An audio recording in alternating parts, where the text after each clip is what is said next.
Bismillahirrahmanirrahim. Assalamualaikum warahmatullahi wabarakatuh. Waalaikumsalam. Baiklah, di sini kami dari kelompok 2 dengan judul Pengendali Motorik ingin mempresentasikan hasil kerja diskusi kami. Di sini saya sebagai ketua kelompok dan moderator bernama Gunawan Syahputra dan teman-teman saya ada Arjunius Prawira, Anggi Mahyusa Putra, Evantika Pratama, dan Revindra Alifka.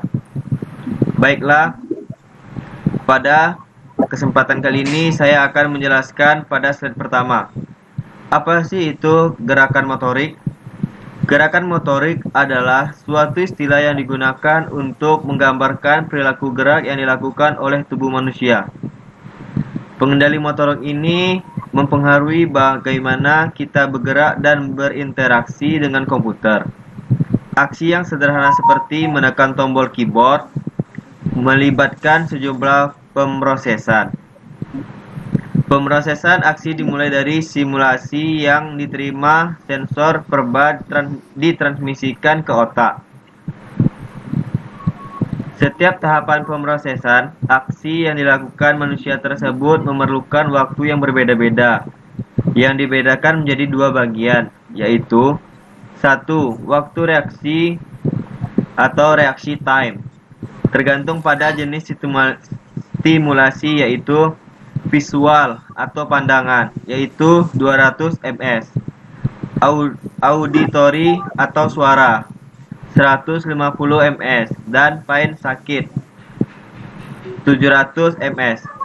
Contoh dari gerakan motorik itu visual itu ketika kita sedang melihat sesuatu benda, itu kita akan mendapatkan visual. Nah, dari visual inilah kita mendapatkan kecepatan 200 ms. Sedangkan suara, ketika kita mendengarkan suara dari orang lain, kita mendengarkan gelombang suara dari orang lain, itu mendapatkan 150 ms. Dan sakit, rasa sakit, ketika kita sedang terluka, itu rasanya akan cepat terasa karena di sini mendapatkan 700 ms. Baiklah, pada slide kedua akan dijelaskan oleh Revindra Alifka.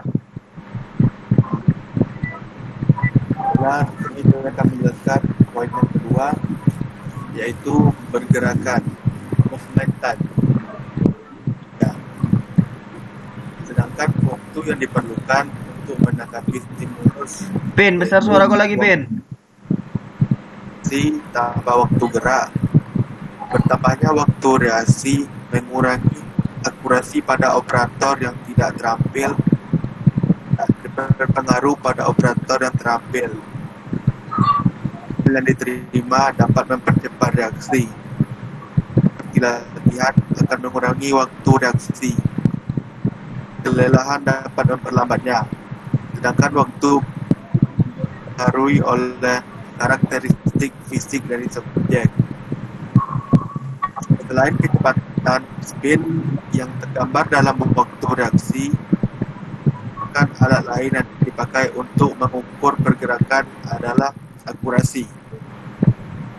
Jadi pertimbangan yang penting dalam mendesain sistem yang interaktif. Hal yang melibatkan pemindahan target tertentu yang dapat berubah badan, menu, ikon pada layar. Waktu yang diperlukan untuk memindahkan target merupakan sebuah fungsi dari ukuran target dan jarak. Pengertian IMK, interaksi manusia dan komputer. Bidang ilmu interaksi manusia dan komputer adalah ilmu yang mempelajari bagaimana mendesain, mengevaluasi, dan mengimplementasikan sistem komputer interaktif digunakan oleh manusia dengan mudah. Interaksi manusia dan komputer merupakan suatu aktivitas yang banyak dijumpai dalam kehidupan sehari-hari. Sebagaimana yang kita ketahui bahwa komputer terdiri dari 3 aspek utama, yaitu perangkat keras, hardware, perangkat lunak, software, pengguna, firmware. Tersebut tentunya tidak akan bisa kita pisahkan, sebab komputer tidak akan bisa dioperasikan jika jika salah satu di antara ketiga aspek tersebut tidak ada. Baiklah, selanjutnya akan dibacakan oleh Baiklah, pada slide selanjutnya akan dijelaskan oleh Anggih Mahyu Saputra. Kepada Anggi, dipersilakan.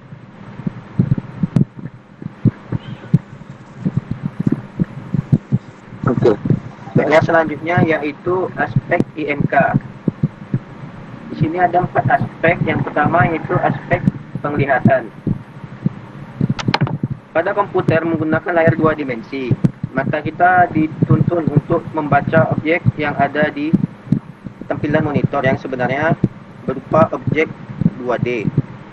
Yang kedua, aspek pendengaran. Aspek pendengaran berkaitan dengan suara.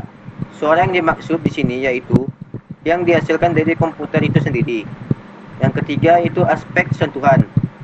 Biasanya pada komputer aspek sentuhan digunakan pada pengguna papan juga mouse.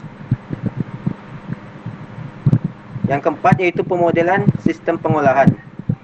Model sistem pengolahan manusia terdiri dari pengolahan perspektual, intelektual, dan pengendalian motorik yang berinteraksi dengan memori manusia. Model komputer terdiri dari pengolahan atau prosesor dan memori. Kemudian selanjutnya aspek perkembangan motorik.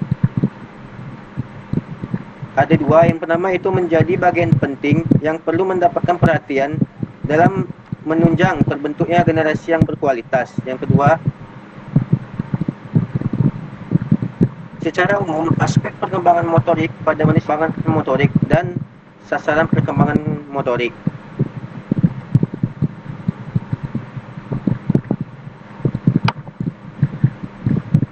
Baik. Untuk slide selanjutnya akan dijelaskan oleh Evantika Pratama. Kepada Evantika Pratama dipersilakan. Menjelaskan tentang urutan perkembangan motorik. Perkembangan tersebut akan diawali dengan terjadinya suatu proses secara pertama yaitu anatomis, yang kedua fisiologis, dan yang ketiga motoris. Penjelasan anatomis, perkembangan anatomis yaitu perkembangan kan oleh adanya sebuah perubahan struktur tulang belulang badan. Umumnya, perkembangan yang terjadi bersifat kuantitatif seperti bertambahnya tinggi badan, lebar bahu, pinggul, dada, dan bahkan berat badan yang semua itu akan tumbuh dan berkembang pada masanya. Secara anatomis, perkembangan akan terjadi pada struktur tubuh individu yang berubah secara proporsional seiring dengan bertambahnya usia seseorang. Mungkin dialami oleh individu tersebut karena faktor gizi dan perlakuan lingkungan terhadap dirinya. Ini sering menghambat laju perkembangan yang dialami individu semasa hidupnya. Akibat proporsi struktur sesuai dengan usianya, yang pada akhirnya semua itu akan berimplikasi pada perkembangan aspek lain. Baiklah, untuk slide selanjutnya akan dijelaskan oleh Bang Arjunius. Kepada Bang Arjunius dipersilakan.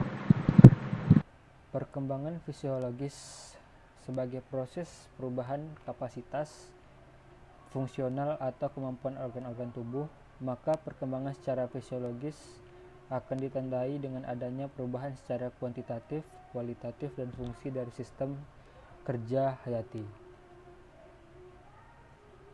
Sistem kerja hayati seperti kontraksi otot, peredaran darah dan pernafasan, persyarafan, produksi kelenjar dan pencernaan. Pada usia anak-anak, otot berfungsi sebagai pengontrol gerak denyut jantung frekuensi sekitar 140 denyut per menit. Lanjut perkembangan fisiologis. Seiring dengan bertambahnya usia anak, maka fungsi organ tubuh anak berubah menjadi lebih mantap. Organ tubuh akan semakin dapat berfungsi sesuai dengan fungsinya masing-masing.